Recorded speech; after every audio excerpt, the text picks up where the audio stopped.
This kid's writing and publishing books that make old men look like amateurs. Let's talk about it.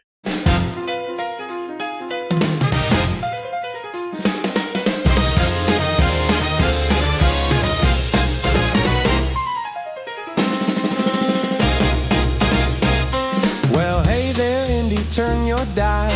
Dapper Don's here to make you smile with a co-host sharp and riff so true. We've got the laughs, the rants, the view. What's going on? Oh, what's the word? Indy's the city where we'll be heard. From Monument Circle to Broad Ripple on. What's going on with Dapper Don?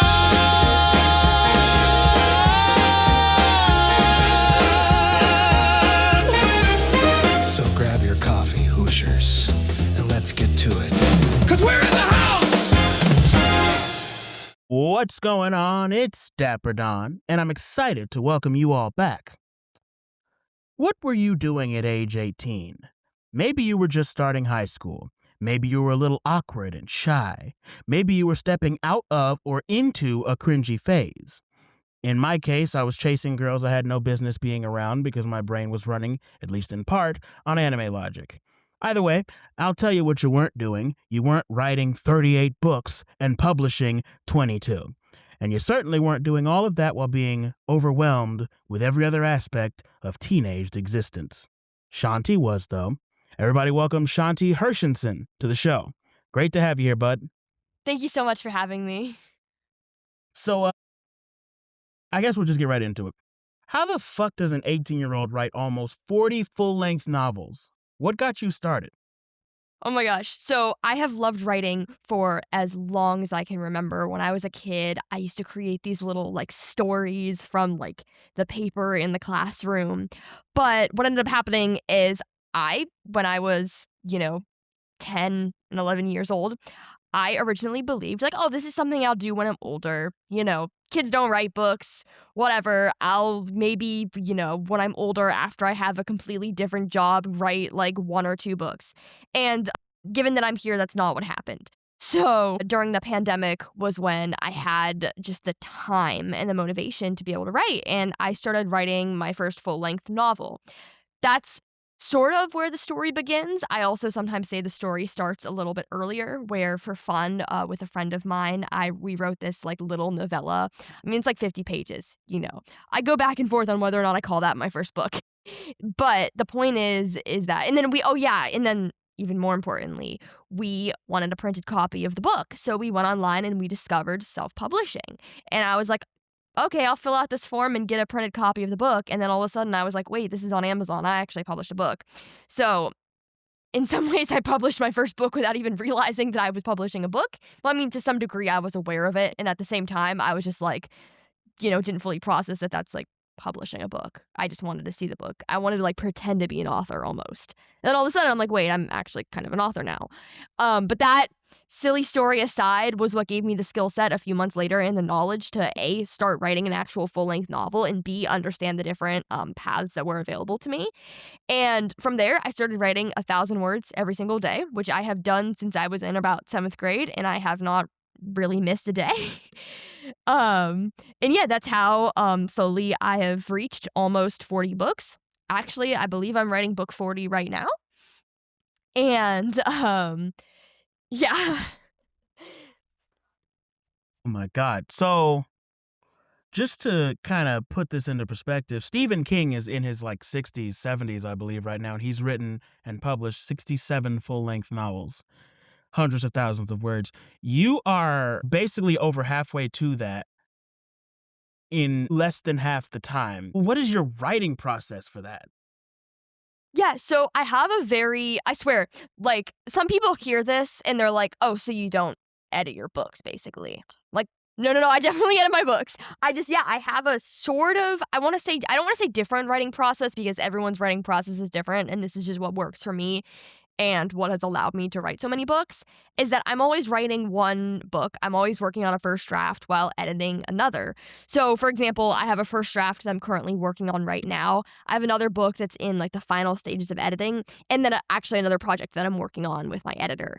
So, Hmm. I have multiple projects I'm working on at the same time, though very, very rarely am I working on projects in the same stage. So, I'm never like writing two like first drafts at once, really.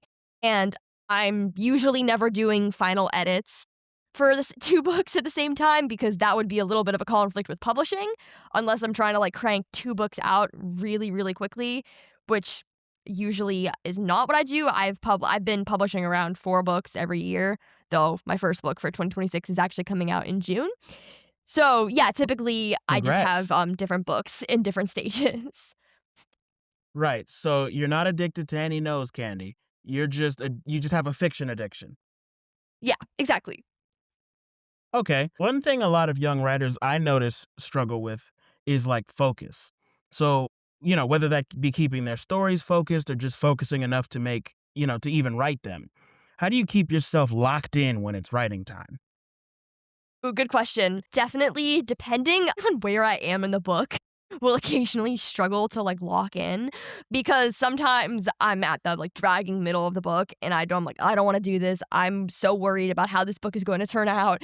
I don't know what's happening. This is stressful. And so I'll find myself scrolling on my phone. Though typically I'm pretty good at trying to alleviate distractions.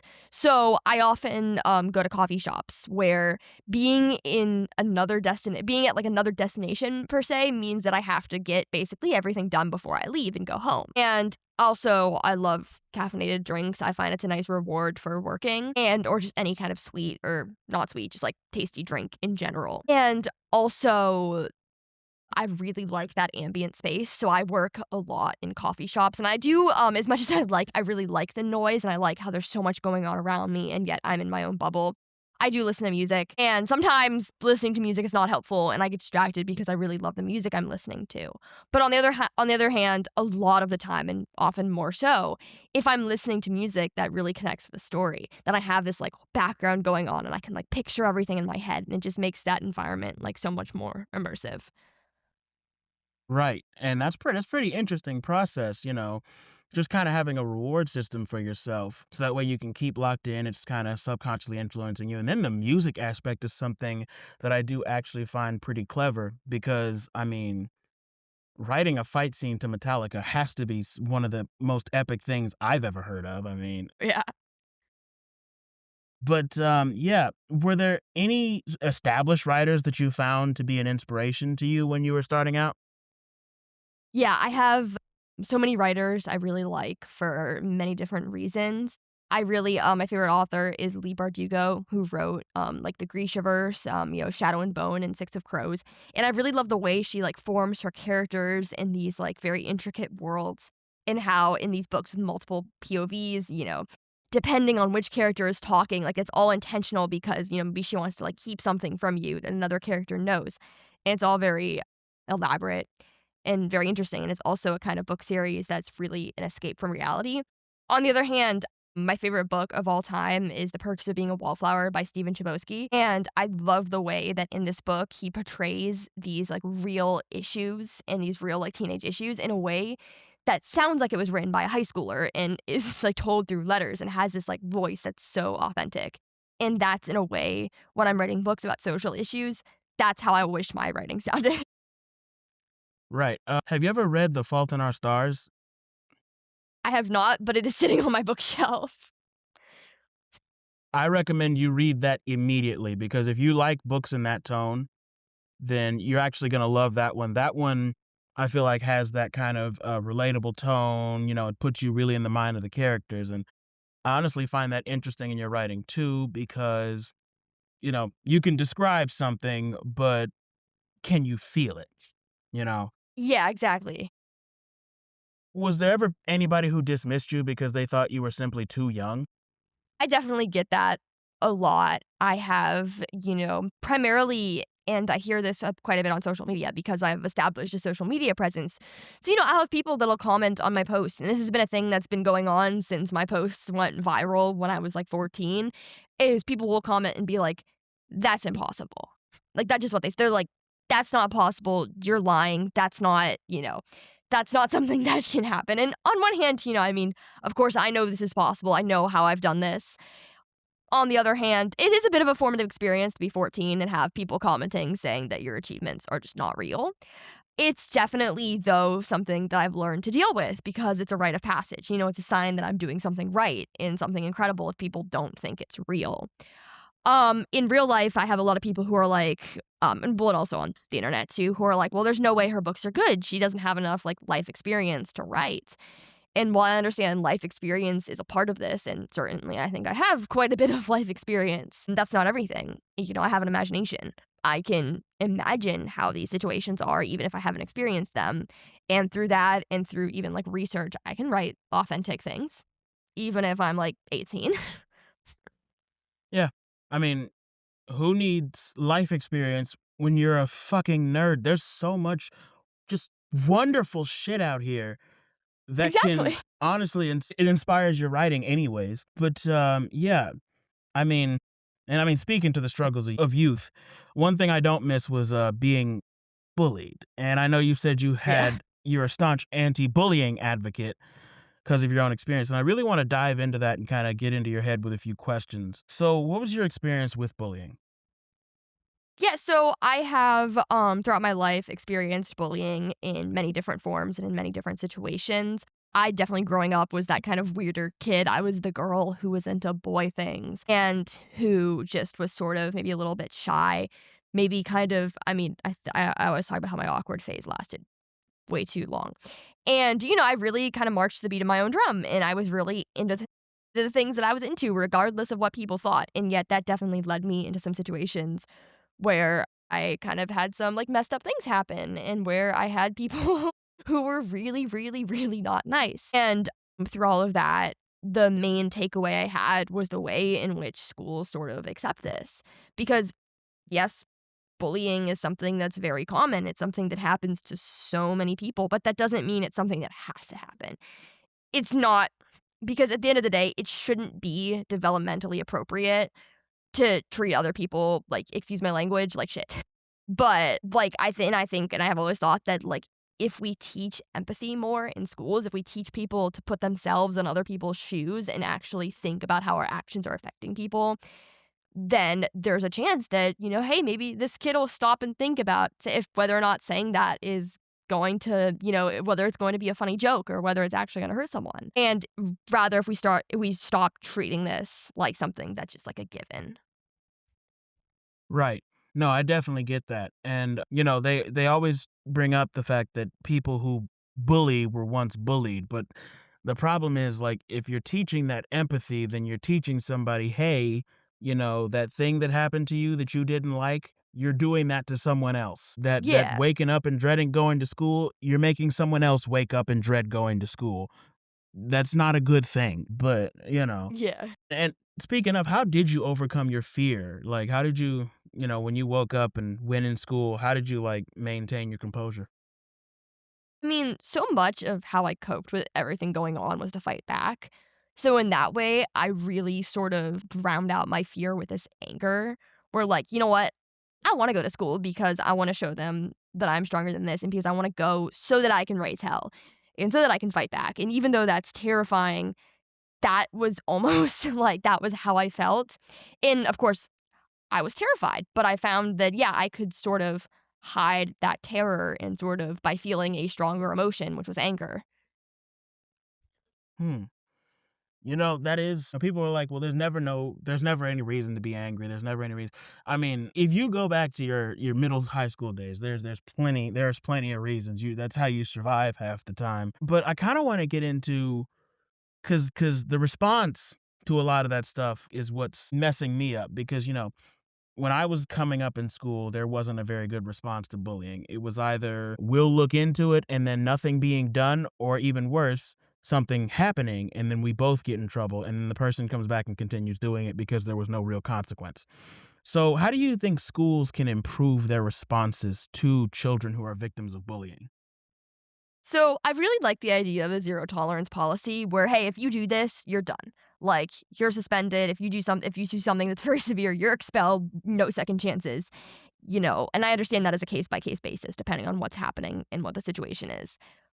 But, like, and I understand the idea of, like, wanting to give people a second chance, but it gets to a point where schools are giving these bullies, like, third and fourth and fifth chances, and then, oh my goodness, they're doing it to this person, and yet still, even though we know that this is something that's happening to so many different people, we're letting this continue. And I think that's where it's really important to understand that, like, disciplinary action is important. And a lot of the time, Yes. too, there's this idea that, like, oh, well, we want the students to come forward, and if the students aren't going to come forward about what's happening, then we can't do anything. But I'd argue that it's like these teachers are around these students for 6 hours every single day. We can see what's happening. And I think if we know something is happening, even if the students haven't come forward, then we can still try to look into it and we can still maybe do something about it. Because a lot of the time, students are scared to come forward because they don't think that the teachers are going to listen to them. So we need to sort of also, in a way, change that culture. No, and like, do you realize how bad that poor student's gonna get their ass beat when the bully finds out that they came forward? It's Yeah, and like, I these think, guys must not. yeah, I don't know. Go ahead. I was gonna say. yeah. I think, yeah, like, I agree with that a lot of the time, like, students are scared. But the issue is then it's like if the student's worried that the bully is going to hurt them if they come forward, then we need to do more to protect that student. Because these Yes. are people who are here and, it's like we can have that student be able to come forward and get themselves out of that situation. And yet, so then we need to focus our attention on protecting these students. And that kind of brings up an interesting point. I feel like if schools want students to come forward, there should be some form of almost like a witness protection for the student. Like maybe the student's under higher supervision, not because they're in trouble or anything, but because they want to watch for any instances of anything happening so that they can resolve it instantly. I feel like those who come forward should be, it would clear out the problem instantly if, okay, this student came forward, y'all don't touch him, we're going to deal with you, don't you touch this student. If you do, you're going to be in bigger trouble. Yeah.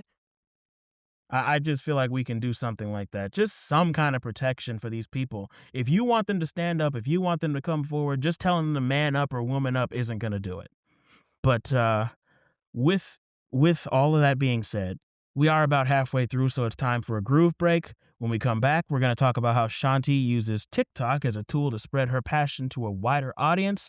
Then I've got a short segment called the Young versus Old Courtroom, where we're going to put her on the spot a little bit, because if we don't do that, then my show is pointless. It's going to be a fun and informative discussion that you don't want to miss. You're watching What's Going On with Dapper Don. Stay tuned.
You're tuned in to What's Going On with Dapper Don.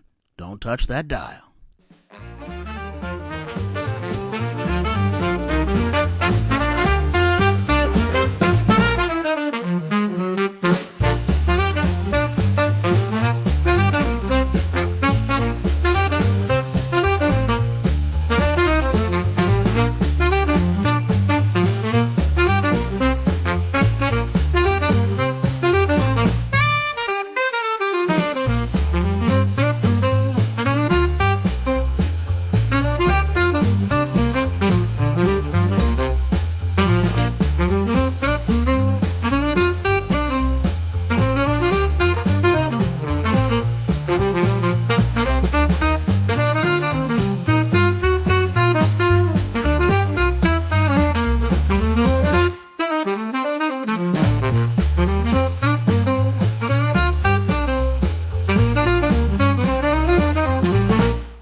And we're back. For those of you just now tuning in, we just got through talking about how 18-year-old Shanti Hershenson has managed to write almost 40. Actually, I think she said she was on her 40th full-length novel, even despite all she went through to keep the flames of her passion burning bright. Now I want to talk about something she's doing that is not only smarter than a lot of older people, it's smarter than most corporations. Let's talk about your use of TikTok as a tool. Normally, people of your age group are mindlessly scrolling on TikTok looking for the next dopamine hit. Now, of course, there's nothing wrong with that, but what prompted you to rise above that and use it as a tool? So I started posting on social media around the same time that book talk became this very popular thing. So in a way, I seized an opportunity where it was trending to read. And I know like book talk has different connotations depending on sort of when you're looking at it from.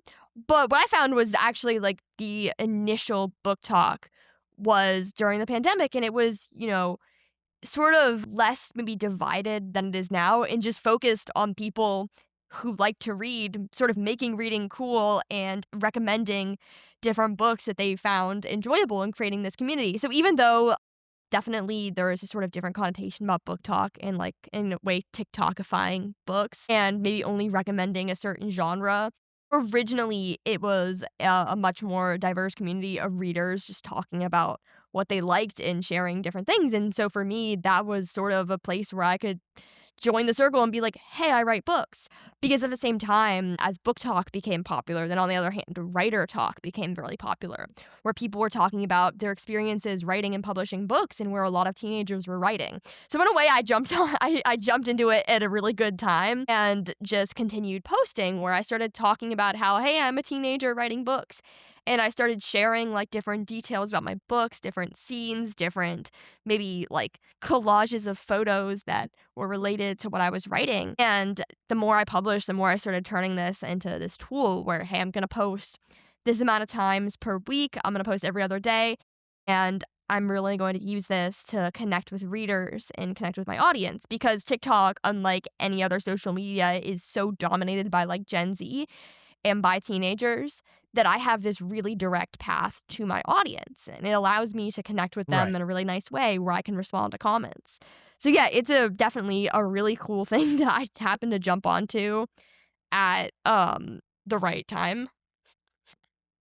Wow. Wow. See, you thought really smartly about that. Me, I didn't do fucking shit. It's interesting because, you post your work on TikTok and you get to a certain number of followers, and then the scams start pouring in. So how do you avoid that? The scams and people looking to take advantage of the naive, bright-eyed new author, so to speak. Yeah. Both on TikTok and in general, you have to be really careful because, yeah, truly, I'm, in seventh grade, I started talking about my books. I don't even think I had TikTok at this point, or at least not for my writing. I had TikTok just to watch as a, you know, 12, 13-year-old. And instantly, like, oh my gosh, hey, I just got this phone call from this publisher that's really interested in my book. And oh, they want me to pay several $1,000s. And that is something that is very, very common. And so I say, when you're on TikTok, when you're on social media, when you're just on the internet, and even, hey, if you're in person going to book fairs, these scams are out there. And you need to be very careful about, asking yourself, well, what are they offering? Because the truth is, no one should be charging you money to publish your book. If you are self-publishing, then you should be paying, you're going to have to probably pay for your own editor and your own cover design unless you choose to do that yourself, though it is very helpful to hire someone else. But in terms of the actual publishing, you shouldn't be paying a fee to put your book online. I know Ingram Spark for a while was $50, so I believe it's free. But the point is no one should be charging you, no publisher, especially someone that's like pretending to be a publishing house or acting as a publishing house, should be charging you several $1,000s. And more so, you have to look and ask, like, what are they offering? Because very often these scams will offer you these very glamorous things. They'll offer you, like, they're like, oh, we'll help you reach the New York Times bestseller list. We'll help get your book in every single bookstore in America. We'll get you these tons of events. And while these are all things that could absolutely happen to you, publishers don't usually guarantee that. And they also, again, don't charge money. And more so, I would always be wary, and I'm not saying that this is something that never happens, because it does happen, but you should be very wary of who is reaching out to you, where you might, yes, if your book if you start really, seeing this increase in popularity and you start, maybe going viral and stuff, then yeah, there may be professionals who are interested, but you should always be wary about who is reaching out and who is making these offers. And really, it's about, trusting yourself and, always making sure they're not offering you an insane amount of money. And then also, there are Yes. resources online that will tell you if something is a scam. You can copy and paste the name of, like, the alleged publisher. You can, go online and talk to other people. And there are also databases of general, larger, like, say, like vanity press scams, if that makes sense. Absolutely. Yeah, and I'm familiar with those vanity press scams. Basically, anyone that says that they're a hybrid publisher, there's no such thing as a fucking hybrid publisher. You either are published traditionally or you're not.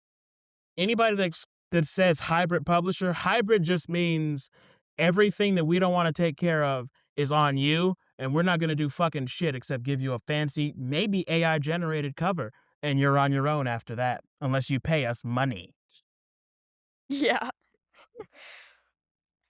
So, trust me, I'm familiar with that. That's why I really want young authors to be aware of that type of thing. And yeah, how does TikTok for you compare to tools like Instagram, YouTube, and other places? Like, what gelled So with you I about TikTok? sort of so I use a lot of different platforms. I'm on TikTok, of course. I'm on Instagram. I have my own website. I don't have a YouTube channel, though I did when I was a little kid, and I hope no one finds that. And I Mm, do occasionally use Twitter, though I've sort of stopped because it's become very difficult to use. And so what I found, at least the contrast. Oh, and I'm also on Facebook too, but again, the contrast I've found is that TikTok provides me the most direct contact with my audience, where the dominating force of that app is young people. And that's not something that's quite the same with Instagram, where, yeah, there are a lot of teens and young adults on Instagram, but TikTok is an app that really is for teens and young adults. And again, yeah, there are some adults on TikTok. I'm technically an adult and I'm on TikTok.